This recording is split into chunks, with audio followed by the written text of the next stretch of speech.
compagnie. Coucou. On espère que vous allez tous très bien. On se retrouve aujourd'hui pour un numéro un peu spécial et vous allez retrouver le concept sur la chaîne régulièrement. Enfin, s'il vous plaît. Du coup, aujourd'hui, c'est le Balou Mag.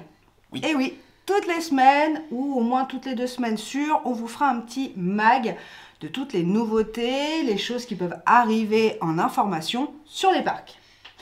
Donc on y va, c'est parti. Let's go! Let's go!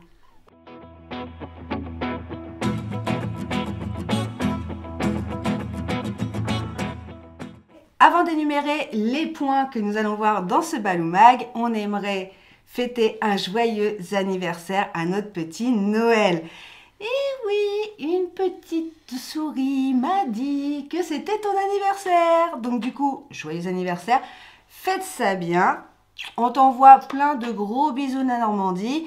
Et surtout, garde le sourire comme tu fais toujours. Allez, encore joyeux anniversaire. Happy birthday! On commence ce Balou Mag avec un petit point sur les parcs cette année, le nombre d'entrées qu'ils ont fait dans leur période estivale et on va voir ensemble les projets de 2024. Et vous allez voir, il y a de la pépite.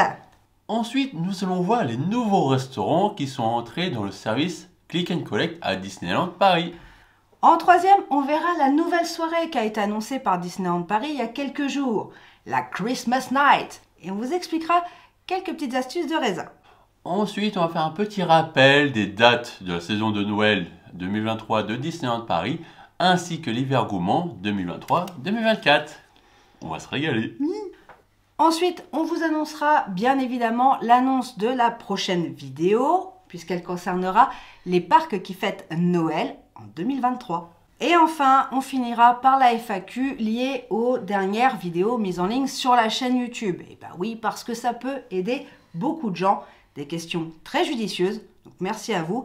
N'hésitez pas d'ailleurs sur chaque vidéo s'il y a des questions à les mettre en commentaire et on fait une réponse privée en commentaire et on répondra en FAQ si on estime que la question en fait peut aider d'autres personnes. Donc on y va, c'est parti? Oui. Allez, let's go, on commence tout de suite par le premier point, les chiffres de l'année 2023 pour les parcs d'attractions et ce qu'ils prévoient l'année prochaine. En effet, l'année n'est pas terminée pour les parcs d'attractions. Vous le savez bien, on est en pleine saison d'Halloween, il y aura Noël, mais on a déjà des chiffres pour la saison estivale. Du coup, on a réussi à en choper quelques-uns et de surtout vous montrer les projets qu'on a de 2024 qui sont des vraies pépites. Oh oui. On va parler du PAL, de Disneyland Paris, on va parler également du parc Astérix et de bien d'autres. Donc, commençons tout de suite par le parc Astérix. Sans compter les fêtes de fin d'année, le parc Astérix est déjà à plus de 2 810 000 visiteurs. Une grosse augmentation de 6% par rapport à l'an dernier. La nouvelle zone de Toutatis a apporté un souffle nouveau et c'est loin d'être fini. Et oui, les 35 ans l'année prochaine, en 2024, promet d'être grandiose. Les 35 ans amèneront un gros lot de changements. Ils veulent agrandir leur calendrier d'ouverture. Ils veulent passer de 180 jours par an à 270 jours par an. On sait déjà qu'une nouvelle attraction va voir le jour, effectivement, la tour de numéro bis, avec ses 40 mètres de haut. Ça va donner du vertige. Et le vertige, je m'y connais ça. La première comédie musicale fera son arrivée au parc Astérix, remplaçant Chronos, qui était joué au théâtre de Panoramix. Et les auditions ne devront plus tarder. Un nouveau char hispanique va avoir son jour en rendant hommage à la BD Astérix en Hispanie. Olé. Olé! Des nouvelles mascottes sont censées arriver. À voir qui va arriver. Un nouveau restaurant fera son arrivée dans la zone Égypte. Et cette année était la dernière année de la National 7. Ça, c'est pareil. Malheureusement, il faut bien faire de la place pour avoir des nouvelles attractions et des nouveaux réaménagements. Donc forcément, on dit au revoir à la National 7. On n'aura même pas eu le temps de la faire, nous. Je suis déçue. C'est pas grave, c'est partie remise. On fera les autres attractions d'Astérix. L'été gaulois qui nous a rempli de joie cette année revient l'année prochaine, bien évidemment. Et il reviendra du 13 juillet au 31 août 2024. un bon moment pour partager un repas avec les personnages de la BD. De la cervoise. Du sanglier. Bref, vrai repas à la Astérix. Lors de la saison Peur sur le parc 2024, qui se déroulera du 5 octobre au 11 novembre 2024, la Maison de la Peur et la Foire aux Citrouilles est amenée également à disparaître, sans compter Laserface. Et oui, celui qui vous courait au popotin. Eh ben, il s'en va aussi. Bon, je vous avoue que pour la Foire aux Citrouilles, je suis pas contre. Pourquoi? Je sais pas, ça a tendance à me faire peur. Ouais, elle était facile celle-là. Elle était nulle, mais elle était facile. Et je vous avoue que toutes ces attractions sont amenées à disparaître. Est-ce que je peux dire que je suis mort de rire? Oh, c'est méchant. Les rues de Paris, en mode Londres, devraient voir le jour. On vous donne à l'heure actuelle les dates également pour le Noël gaulois, puisque c'est à voir également l'an prochain. Nous, cette année, on ne peut pas le faire, c'est bien dommage. On se rattrapera l'an prochain avec plein de petits vlogs sympas. C'est prévu du 21 décembre 2024 au 5 janvier 2025.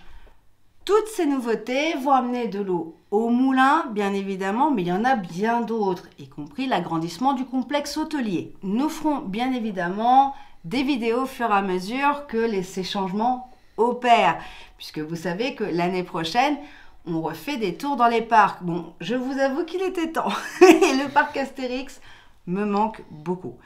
En attendant que nous y allions, n'hésitez pas à suivre le Lutétien qui du coup, lui, va très régulièrement sur place, que ce soit pour ses live TikTok ou pour ses vidéos. Donc n'hésitez pas à aller le suivre. Je vous mets sa chaîne en barre de description et vous serez désormais informés, bien évidemment, de toutes les nouveautés. Et puis après, ça sera à nous d'y aller. Allez, maintenant, on va s'intéresser à un autre parc, et pas des moindres, Nigloland. En septembre 2023, Nigloland a reçu 520 000 personnes durant la période estivale. Le parc a donc décidé de s'agrandir puisque l'hôtel a fait carton plein. Et oui, l'iconique hôtel des pirates se verra transformé. Façades, terrasses couvertes et jardins seront réaménagés. Le restaurant fait peau neuve et verra sa capacité d'accueil doublée. Et le taux d'occupation s'est maintenu pour le reste du temps à 91%, ce qui est juste énorme pour un hôtel. Nigloland s'est engagé à confier les travaux aux entreprises locales. Un geste de soutien envers la région. L'évolution ne va pas s'arrêter là pour Nigloland. Pourquoi? Parce qu'une gare Vendeuvre-Nigloland fait son arrivée en 2024. Elle permettra du coup une facilité d'accès envers ce parc, puisque effectivement, si vous n'étiez pas véhiculé, ça pouvait être assez compliqué. Pour les camping-cars, 100 places environ seront aménagées prochainement. Une réhab sera faite sur les dragons volants. Ils seront apparemment remplacés par des papillons. Ouais, moi je voulais des licornes. Ça aurait été bien des licornes. En plus, c'était bien dans le concept un peu royaume, un peu enchanté. Ah oui, tu voulais des paillettes dans ta vie, c'est ça? Ouais. Vraiment des paillettes dans ma vie. À venir, pas en 2024, mais en 2025, Niglo voit grand. Il va investir pour un nouvel hôtel, en fait, un agrandissement avec Cabayana. 20 cabanes en mode 4 étoiles. Et ouais, Niglo nous sort le grand jeu. Le mot d'ordre, la nature, située au milieu de la forêt d'Orient. Ils seront conçus pour accueillir jusqu'à 6 personnes. Ça tombe bien, on est 5. Pour ceux qui le souhaitent, une maquette est installée à l'hôtel des pirates. Les années qui suivront seront encore incroyables, puisqu'en 2028, il est annoncé un autre hôtel. Et oui, et selon Parc Actu, le thème ce sera sur la ferme. Bien sûr, on ne peut pas passer non plus le roller coaster qui est annoncé pour 2026. Mais c'est pas tout. Et oui, parce qu'en 2030, une attraction majeure est censée arriver sur le parc. Et c'est que Niglo, il envoie pour les prochaines années. Affaire à suivre. Des changements qui permettront d'exploser en fait leur capacité d'accueil. Mais aussi la fréquentation. Troisième parc, le PAL. Et oui, cette année, il a fêté ses 50 ans. Et pour fêter cela, il a accueilli 730 000 personnes. Soit 5% de plus que l'an passé. Petit rappel pour ceux qui ne connaissent pas encore le parc. Le PAL, c'est 31 attractions pour toute la famille. Parmi elles, le Yukon Quad, la rivière canadienne ou encore King Kong. Mais les 50 hectares sont partagés avec une autre partie du parc.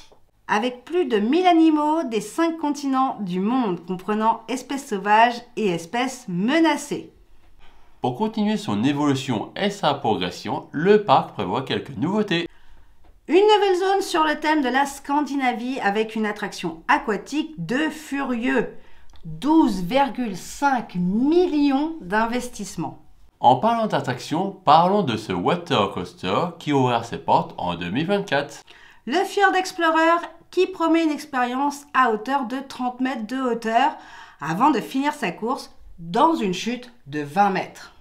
Pour vous remettre de vos émotions, vous pouvez vous restaurer à côté d'un nouveau snack près de l'attraction. C'est bien pour toi ça. Oui.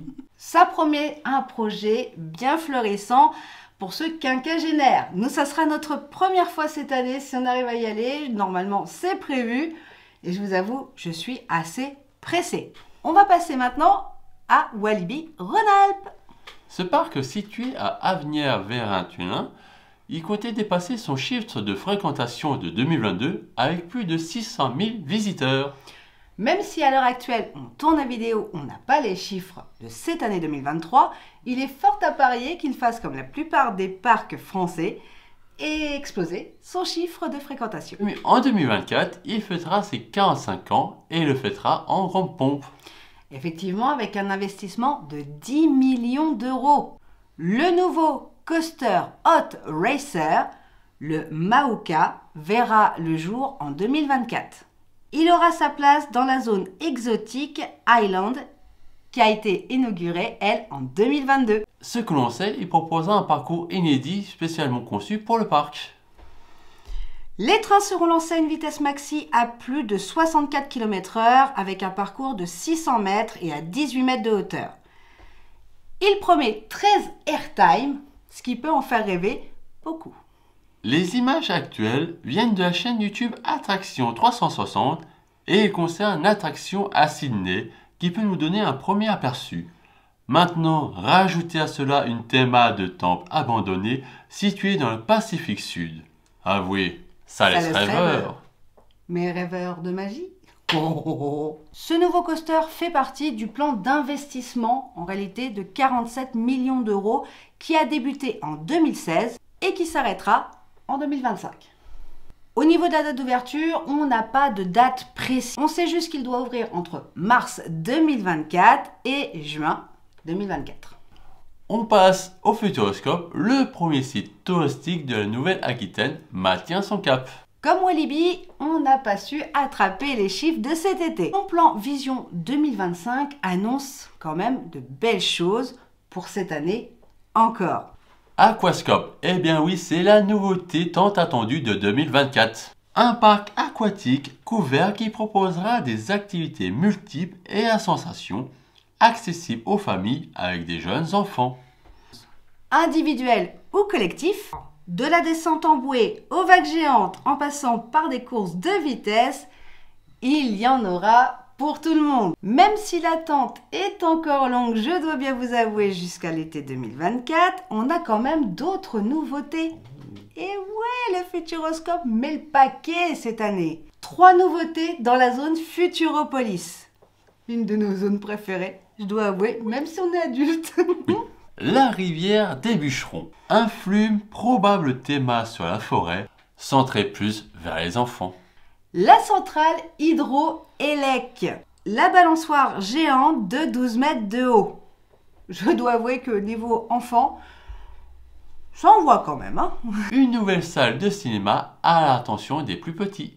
Un nouveau spectacle dans le pavillon IMAX 3D. Les mystères du cube est remplacé par un nouveau show, un mix de mapping, laser et effets spéciaux. Les spectateurs verront un danseur avec un bras robot en action. Une année encore bien remplie pour le Futuroscope qui tient son cap. De l'innovation, comme l'est le parc, depuis le début. On passe maintenant à Disneyland Paris. Et ouais, il y a des nouveautés, dis donc. C'est un miracle. Tu l'as cru. Depuis 1994, le pays des contes de fées promène les personnes dans des petits bateaux à travers les contes de fées. Mais en 2024, nous verrons l'arrivée de deux nouvelles scènes. La Reine des Neiges fait son arrivée avec la montagne du Nord et un paysage particulièrement enneigé. Pour ma part, je pense qu'il a sa place tout à fait à côté de Pierre et le Loup, qui est déjà totalement en corrélation avec le petit parcours enneigé. Winnie l'ourson devait être situé pas loin de la chaumière des sept nains. Une nouvelle maison sera donnée à notre ourson gourmand et préféré. Autre changement qui ne saurait tarder. Le Casey Corner sur Main Street USA aura prochainement une nouvelle terrasse couverte avec une théma victorienne. Les travaux devraient commencer fin d'année. Embarquant dans son élan, l'espace de rencontre des personnages qui bénéficiera lui aussi en 2024 d'un kiosque. Le fait que Stitch a fait quelques gamelles quand il pleuvait, je pense a dû finir d'aider les imagineurs à l'abriter. Ah bon, c'était pas fait exprès? Non. Oh le pauvre. Stitch il est comme moi, il fait jamais exprès. S'il tombe, et il tombe souvent. On change de parc et direction le Disney Studio. La Todd ou HTH va bénéficier aussi d'amélioration de la file d'attente. Je pense qu'ils en avaient marre de laisser les guests sous la flotte. D'autres projets au niveau des attractions dans le grand parc, comme Peter Pan Fly, se verra aussi aménager la file d'attente. Je pense que nos chers visiteurs espagnols en avaient marre de se faire mouiller le papeau et du coup on demandait à ce que tout soit recouvert. Ou alors c'est les imagineurs, peut-être, je sais pas. Mais je dois bien avouer que ces réaménagements qui sont prévus dans les files d'attente sont plutôt sympas. Tous ne sont pas normands et bretons. On est rodés, nous. Ah oui. Un spectacle nocturne magique au rythme des musiques Disney et Pixar. Le Magic Over Disney illuminera vos soirées sur la Todd au studio. Les 6 et 8 novembre 2023 et les 17, 22 et 24 janvier 2024. À partir du 8 janvier 2024, c'est une avalanche de drones. Et oui, un spectacle nocturne, un tout nouveau spectacle. Mapping, fontaine, lumière et drones qui prendront la forme des chars lumineux de l'ancienne Electrical Parade. Et yeah! Cela n'a échappé à personne, le Disneyland Hotel ouvrira à nouveau ses portes. Même si cela, il faudra briser votre PLL. Il était tant attendu et il ouvre enfin le 25 janvier 2024. Dès le 10 février 2024, un nouveau spectacle musical fait son arrivée à Disneyland Paris. Mickey, Minnie, Donald, Daisy ou encore Dingo sera entouré des personnages mélangeant Disney et Pixar. Timon, Joie et Mirabel seront de la partie. Comme quoi, rien n'est laissé au hasard. Mirabel faisait partie de la parade et de la cérémonie d'ouverture de Disney 100. On commence à mieux comprendre pourquoi. À partir de février 2024, la fée Clochette va s'emparer de Main Street, qui répandra sa magie et réveillera la nature et la fleurira. Un nouveau show arrive au Disney Studio. Comme vous le savez, Alice au Pays de Merveilles va se retrouver mixée à un spectacle de BMX. Il sera joué tout simplement où était joué auparavant Moteur Action Stunt Show. Le spectacle se déroulera sur une scène surélevée d'une dizaine de mètres. Les travaux du Land Frozen continuera son évolution.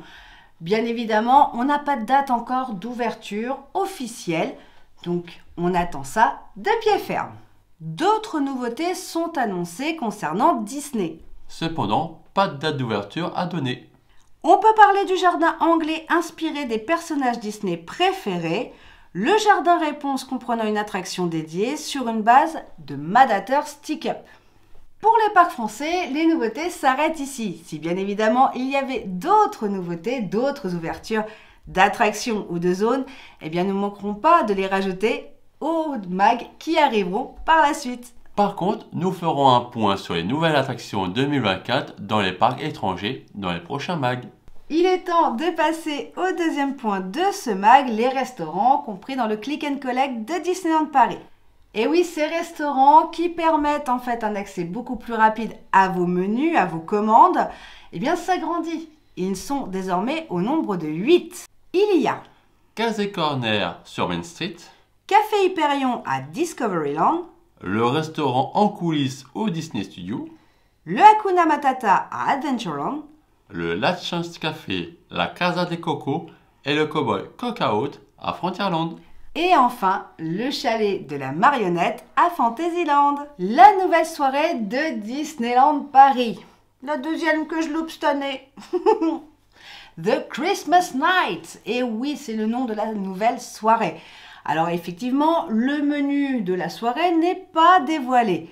Par contre, on va vous donner quelques petites infos concernant les réservations, puisque c'est souvent des questions qui reviennent en boucle. Elle est ouverte à tous les passes annuels, que ce soit nouveaux ou anciens. Le pass doit être en cours de validité au moment de la soirée. Chaque membre a la possibilité d'acheter un billet accompagnateur maximum. L'accompagnateur doit se présenter avec le porteur du pass qui a réservé pour lui. Des billets à tarif réduit, moins 25% pour les personnes à mobilité réduite, ainsi que son accompagnateur. Les billets seront mis en vente, bien évidemment, à l'entrée du parc, sous réserve de justificatif. Si un changement éventuel intervenait, bien évidemment, on vous tiendrait au courant via le mag ou bien tout simplement via les stories, les TikTok. Il n'y a pas de souci. Dès que nous aurons le programme et si nous l'avons au moment même où on tourne un mag, on vous le mettra à l'intérieur. Sinon, je vous le mettrai ici en barre de description, en story et en TikTok. Passons maintenant au troisième point de ce mag, un rappel de la saison de Noël et de l'hiver gourmand. Même si vous pouvez profiter des décorations avant, le Noël enchanté Disney s'installe du 11 novembre 2023 au 7 janvier 2024. Nous ne manquerons pas de vous faire découvrir ou redécouvrir cette merveilleuse saison de Noël de Disney. La meilleure, soit dit en passant. Non, la meilleure c'est celle actuellement, c'est celle d'Halloween, que vous pouvez profiter jusqu'au 7 novembre. Enfin bref, vous pourrez le redécouvrir rapidement puisque nous sortirons bien évidemment un vlog et plusieurs petites vidéos. Et ça sera le dernier aller-retour avant l'arrivée de bébé Balou. Donc, croyez-moi que je vais bien en profiter. J'en profite pour faire un rappel de l'hiver gourmand, qui se déroulera au Disney Studio du 10 novembre 2023 au 17 mars 2024. On vous a promis dans l'annonce tout à l'heure des sujets qu'on vous donnerait la date de sortie des parcs qui fêtent Noël. Eh bien, ça sera le 1er novembre, soit mercredi prochain, pour le nouveau mag. On fera une sorte un peu plus écourtée. On vous donnera bien évidemment les parcs, les dates et ce que l'on peut y trouver dans sa globalité. Donc, rendez-vous le 1er novembre 2023 pour les parcs qui fêtent Noël. Et maintenant, on passe à la dernière partie, la FAQ. Vous avez été nombreux et nombreuses à répondre en commentaire sur la vidéo PMR. Alors que ce soit en commentaire YouTube, en MP ou même encore sur TikTok. Et j'ai trouvé des questions super judicieuses. Du coup, on va les voir en revue ensemble pour que ça vous serve aussi à vous d'information. Alors, entre 50 et 80%, vais-je obtenir une carte prioritaire? La réponse est litigieuse. Pourquoi? Parce que dans notre communauté d'amis, eh bien, on a des personnes qui sont reconnues dans le même taux, entre 50 et 80. Le problème de la MDPH ou des reconnaissances, c'est que parfois, il n'y a pas un taux précis. C'est une sorte de dosage, on va dire entre 50 80, 70 80, enfin voilà. Donc, c'est pas précis. En tout cas, ceux qui se sont vus refuser la carte prioritaire étaient parmi ceux qui ne touchaient pas l'AAH. Tous. Tous ceux qui ne touchaient pas l'AAH se sont retrouvés avec une carte facilité d'accès. Tandis que d'autres, après nombreuses négociations avec une reconnaissance de travailleurs handicapés, ont eu une carte prioritaire. Et là, j'ai envie de vous dire, c'est au petit bonheur la chance. Quand on pose la question au City Hall pour avoir une réponse franche, on nous dit que c'est au cas par cas. Alors pour moi, je ne suis pas d'accord et c'est pour ça que j'ai piqué un ronchon sur la dernière vidéo, parce que pour moi, un handicap ne se mesure pas en pourcentage, mais elle se mesure tout simplement, t'es handicapé, c'est la base. Et c'est ça qui me chiffonne un peu. Bref, j'aurais tendance à vous dire que si c'est au cas par cas, présentez-vous au City Hall, à l'hôtel ou bien au Studio Services, expliquez le cas, si vous ne touchez pas la hache et que vraiment le cast ou le manager refuse de vous donner une carte prioritaire, vous avez toujours une carte de facilité d'accès. Donc un minimum de service, c'est-à-dire que vous avez quand même moins d'attente, quoi qu'il arrive, aux attractions. C'est ce que moi, j'aurais tendance à vous conseiller. 100% des gagnants tentez leur chance. Si je suis évacué d'une attraction et que je suis PMR, est-ce que j'aurai le droit au Deep Fast Pass pour le refaire? Alors oui, forcément. En fait, la plupart des attractions, ok, vous avez deux files. Une file normale, une file PMR. Sauf qu'une fois dans l'attraction, le cast, il ne sait pas en fait si vous êtes PMR, pas PMR. Bon, à part It's a Small World par exemple ou Buzz, ou auquel cas vous avez vraiment des bateaux ou bien des vaisseaux, on va dire des trains qui sont affrétés pour vous uniquement avec des entrées spécifiques. Mais dans tous les cas, vous êtes un guest lambda. Donc à partir du moment où vous montez dans une attraction et que vous ne pouvez pas faire l'attraction, on vous redonnera un ticket pour venir. Mais, comme le dit si bien une personne qui m'a laissé le commentaire, on a déjà une facilité d'accès. Donc est-ce qu'il nous donne quand même un ticket? Tous les handicaps ne se voient pas. Une personne qui a la maladie de Crohn ou autre, ça ne se voit pas à l'œil nu. Donc systématiquement, vous aurez un ticket. Question qui a été posée lors de comment préparer son séjour avec des enfants. On m'a demandé, voilà, j'ai un enfant en bas âge, j'aimerais l'emmener dans un spectacle type Together, Disney Dream Factory ou autre, mais j'ai peur que le bruit soit trop fort. Comment puis-je atténuer ce bruit? Il est mis en vente sur internet ou des boutiques spécialisées pour enfants des casques réducteurs de bruit. Ça peut vous servir aussi bien dans les spectacles intérieurs, tels que cités auparavant, mais aussi pour les spectacles extérieurs. Je pense les shows nocturnes, par exemple Dreams, ou bien évidemment d'autres situations.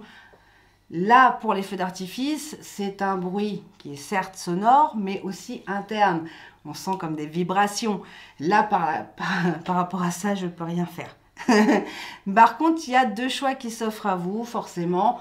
Le gros casque qui est assez épais, et ça je vous avoue, je suis pas pour. Et un petit casque, mais tellement bien insonorisé qu'il n'entendra presque rien de ce spectacle.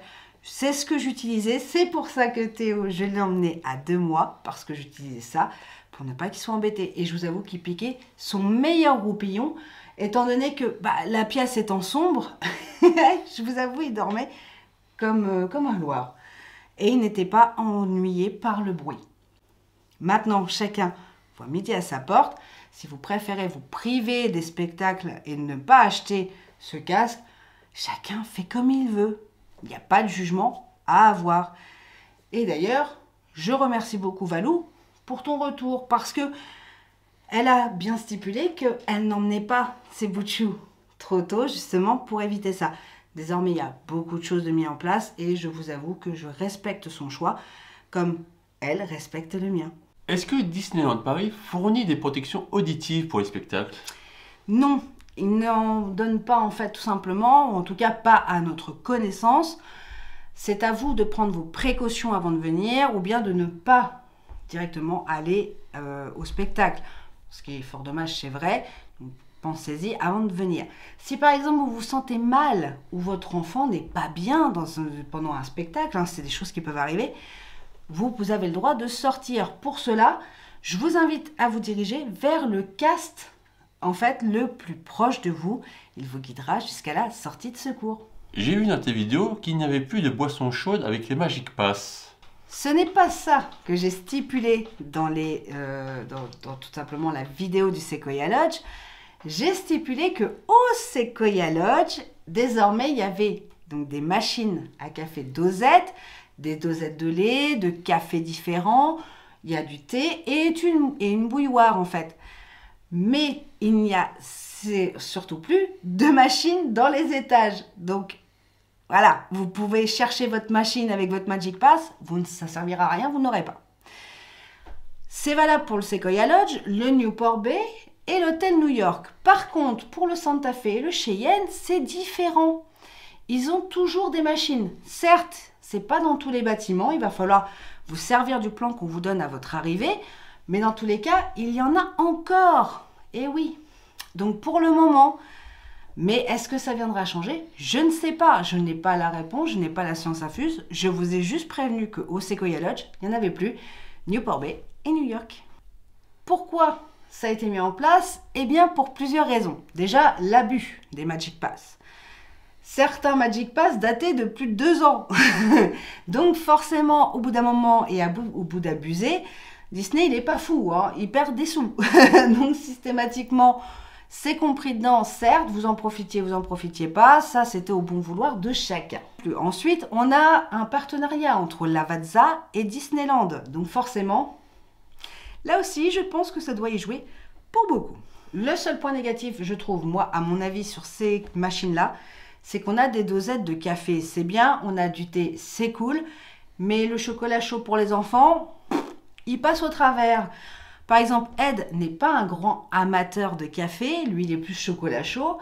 Bon, moi ça me ravit parce que je prends ses dosettes, mais en attendant, lui n'a pas son chocolat chaud, mes enfants non plus, et ça je trouve ça un point négatif. Alors qu'avec les boissons chaudes dans les distributeurs, bah, on en avait.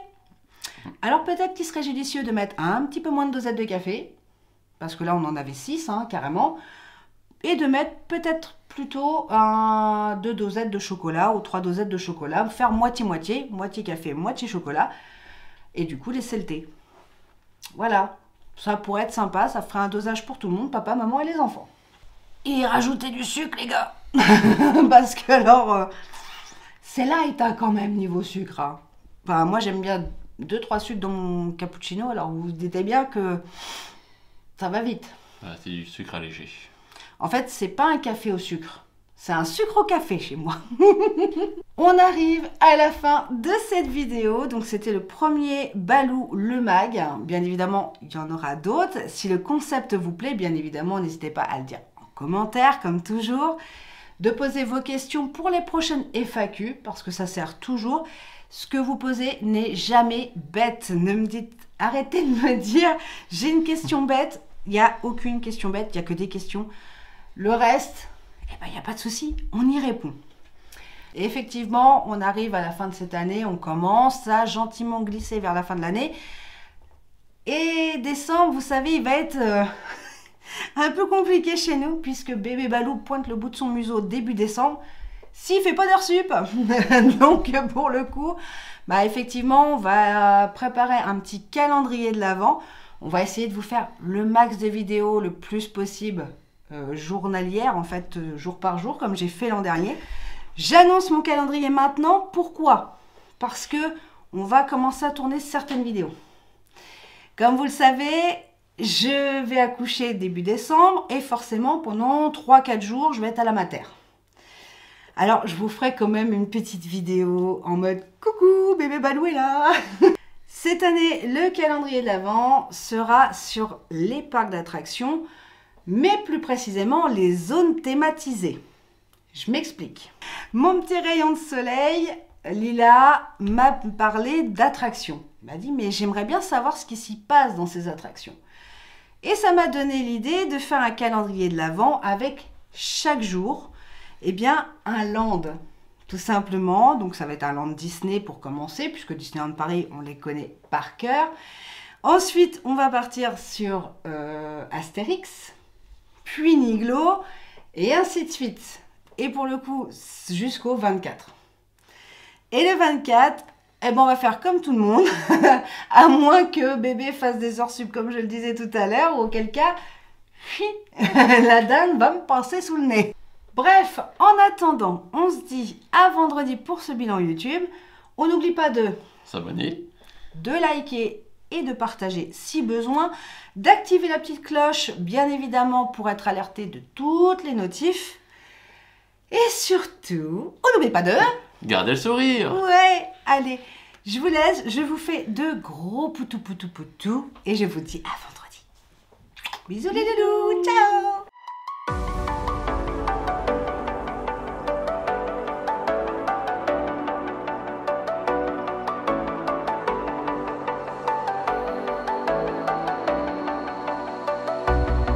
As the leaves start falling down and the shadows above our town